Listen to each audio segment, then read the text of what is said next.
اگلے دن دوپہر کو وہ واپس پہنچی، کافی خوش دکھائی دے رہی تھی۔ ویسے مجھے امید تو نہیں تھی کہ تم مجھے واپسی پر یہیں ملو گے، خالی چارپائی پر بیٹھتے ہوئے اس نے بغیر لگی لپٹی کہا۔ میں خاموشی سے لیٹا رہا۔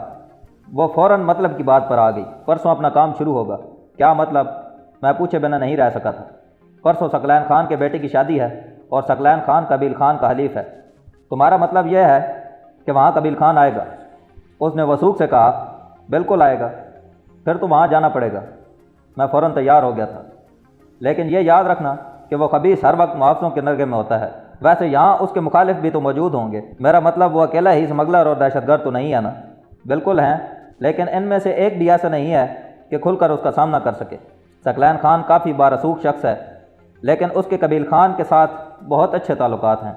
البتہ خوشحال خان محسود کے آدمیوں کا اس کے آدمیوں کے ساتھ 2-3 بار فائرنگ کا تبادلہ ہو چکا ہے، پر بعد میں صلح وغیرہ ہو گئی تھی۔ گویا صلح بھی بس خانہ پوری ہی کے لیے تھی، لیکن وہ کسی اور کے لیے قبیل خان کے خلاف میدان میں نہیں اتر سکتا۔ تم وزیر ہو کہ محسود؟ وہ معنی خیز لہجے میں بولی۔ تمہیں اس سے کیا لینا کہ میں وزیر ہوں یا محسود؟ میں جل کر بولا، باڑ میں جاؤ تم اور تمہاری قوم۔ وہ کھلکھلا کر ہنس پڑی۔ ویسے کسی لڑکی کا قوم قبیلہ تب معلوم کیا جاتا ہے جب وہاں رشتہ بھیجنے کا ارادہ ہو۔ ہمارے ہاں تو لڑکی کے والدین بہت زیادہ رقم مانگتے ہیں۔ امی جان تو میرا رشتہ دینے کے لیے 50 لاکھ سے 1 روپے بھی کم نہیں کرے گی، اور سب سے بڑی بات یہ کہ تم اگر مجھ سے شادی کر لو تب بھی قبیل خان کی موت کے بعد میں تمہیں زندہ نہیں چھوڑ سکتی۔ میں منہ بناتے ہوئے بولا، تم سے شادی کرنے سے بہتر ہے میں خودکشی کر لوں۔ وہ شوق لہجے میں بولی، خودکشی کی زحمت نہ کرو، اپنی موت کا کام مجھ پر چھوڑ دو۔ ہم خوشحال خان محسود کے بارے بات کر رہے تھے۔ میں نے گفتگو کا رخ اصل موضوع کی جانب موڑا۔ اس کی بات مکمل ہو چکی ہے اور اب قبیل خان کو ٹھکانے لگانے کا لائے عمل سوچو۔ اس بارے تم نے کافی کچھ سوچ رکھا ہوگا۔ ہاں، اگر وہ سامنے آ گیا تو یقین کرو میں اپنی جان کی پرواہ کیے بغیر اسے ٹھکانے لگانے کی کوشش کروں گی۔ میرے منہ سے بے اختیار پھسلا۔ کوئی بے وقوفی نہ کرنا۔ میرے لہجے میں شامل فکر مندی اس سے زیادہ خود مجھے حیران کر گئی تھی۔ اس نے منہ بناتے ہوئے کہا، اس بارے مجھے کسی کے مشورے کی ضرورت نہیں۔ مجھے خود بھی احساس ہو گیا تھا کہ میں نے خواہ مخواہ فالتو کی بات کی ہے۔ اس کا خشک لہجہ سن کر میری خفت میں اضافہ ہو گیا تھا۔ مجھے خاموش پا کر وہ بولی، شادی پرسوں ہیں اس لیے کل ہی نکل چلیں گے۔ میں اس مرتبہ بھی خاموش لیٹا چھت میں لگے شیطیروں کو گھورتا رہا۔ تم شاید اس لیے پریشان ہو کہ میری وجہ سے تم پر کوئی مصیبت نہ آ جائے، ہے نا؟ میری خاموشی بھی اسے چپ پر آمادہ نہیں کر پا رہی تھی۔ اگر تمہیں زبان پر قابو رکھنا آتا تو یقیناً تمہیں ساتھ رکھنے کے فیصلے پر مجھے پچھتانا نہ پڑتا۔ وہ کہہ کر لگاتے ہوئے بولی، اس لیے تو کہتی ہوں مستقبل کے پچھتاووں سے بچنے کے لیے تمہیں امی جان سے بات کر لینا چاہیے۔ میرے کہنے پر وہ 50 لاکھ سے چند ہزار کم کرنے پر راضی ہو جائیں گی، اور میرے لیے بھی آسانی رہے گی کہ قبیل خان کی موت کے بعد تمہیں ڈھونڈنے کی زحمت سے بچ جاؤں گی۔ میں نے طنزیہ لہجے میں کہا، ویسے تمہیں کس بے وقوف نے کہا ہے کہ تم خوبصورت ہو؟ تم ہی نے کہا تھا۔ اتنی جلدی اپنے کہے الفاظ بھول گئے ہیں؟ اس نے میری سردار سے کی گئی گفتگو یاد دلائی۔ سوائے بکواس کرنے کے تمہیں کچھ نہیں آتا۔ کروٹ بدل کر میں نے سر پر چادر رکھ لی۔ وہ جلدی سے بولی، بات سنو، لیکن میں نے اسے جواب دینا ضروری نہ سمجھا۔ وہ دوبارہ بولی، راجہ ذیشان حیدر صاحب، اٹھ جاؤ، بازار تک جانا ہے۔ میں نے چہرے سے کپڑا ہٹانے کی زحمت کیے بغیر کہا، تو منع کس نے کیا ہے، جاؤ نا۔ وہ مصر ہوئی، نہیں، تمہارا ساتھ جانا ضروری ہے۔ فضول گوئی سے پرہیز کرو، یہ نہ ہو میں سچ مچ تمہیں یہاں سے دفع ہو جانے کا کہہ دوں۔ یعنی پہلے تم مذاق میں مجھے چلے جانے کا کہہ رہے تھے، اس کا مطلب میرا اندازہ صحیح ہے کہ تم شروع سے مجھ پر بری نظر رکھے ہوئے ہو۔ پلوشہ فضول گوئی کی کوئی حد ہوتی ہے۔ میں چڑ گیا تھا۔ تمہاری اطلاع کے لیے عرض ہے کہ میرا نام پلوشہ خان وزیر ہے، باقی بازار تک تو تمہیں جانا پڑے گا۔ میں بگڑ کر بولا، زبردستی ہے کیا؟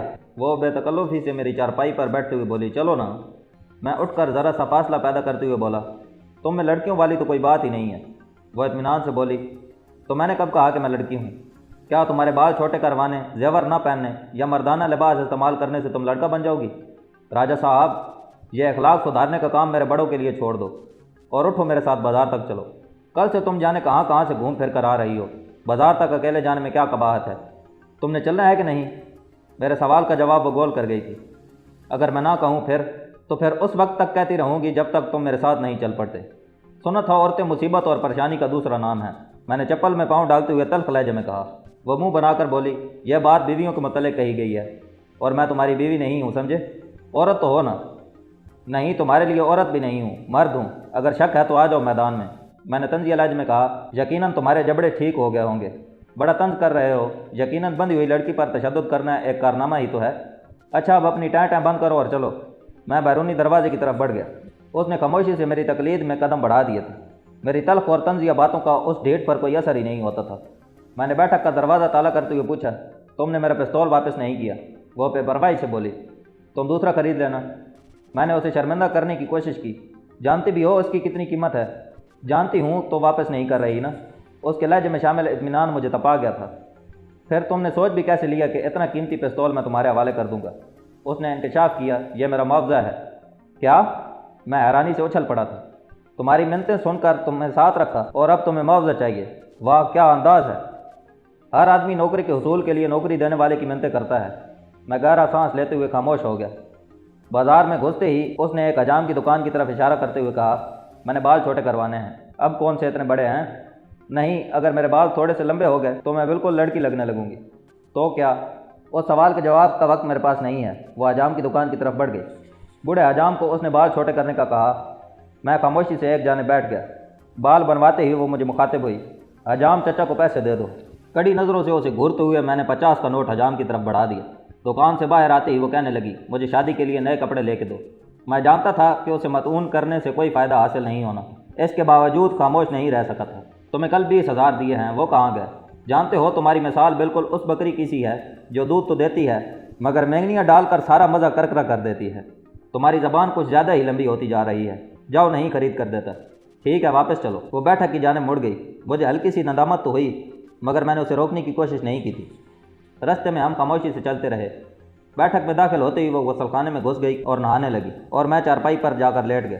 غسل خانے سے برآمد ہو کر وہ بھی خاموشی سے چارپائی پر آ کر لیٹ گئی۔ چند لمحوں کے بعد میرا نام لیے بغیر اس کی دکھ بھری آواز ابھری، امی جان اور میرا چھوٹا بھائی پچھلے 8-9 سال سے رشتے کے ایک ماموں کے گھر پر رہ رہے ہیں۔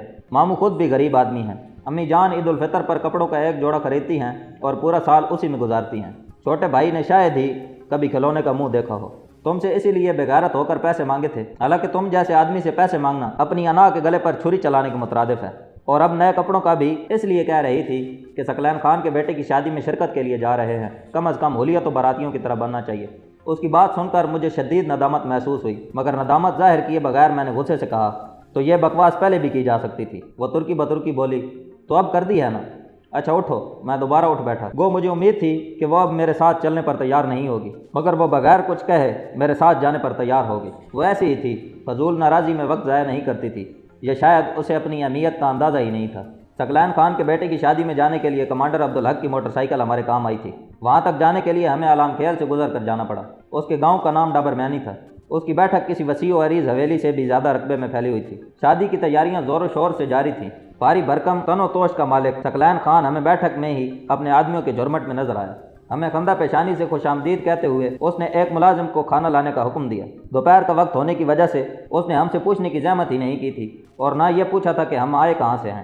اس علاقے کی خوبیوں میں ایک بڑی خوبی مہمان نوازی ہے۔ ملازم ہمیں ایک کمرے میں لے گیا جہاں کچھ اور لوگ بھی کھانا کھانے میں مشغول تھے۔ کھانا کھا کر ہم باہر آئے اور ثقلین خان کی سجائی ہوئی محفل میں بیٹھ گئے۔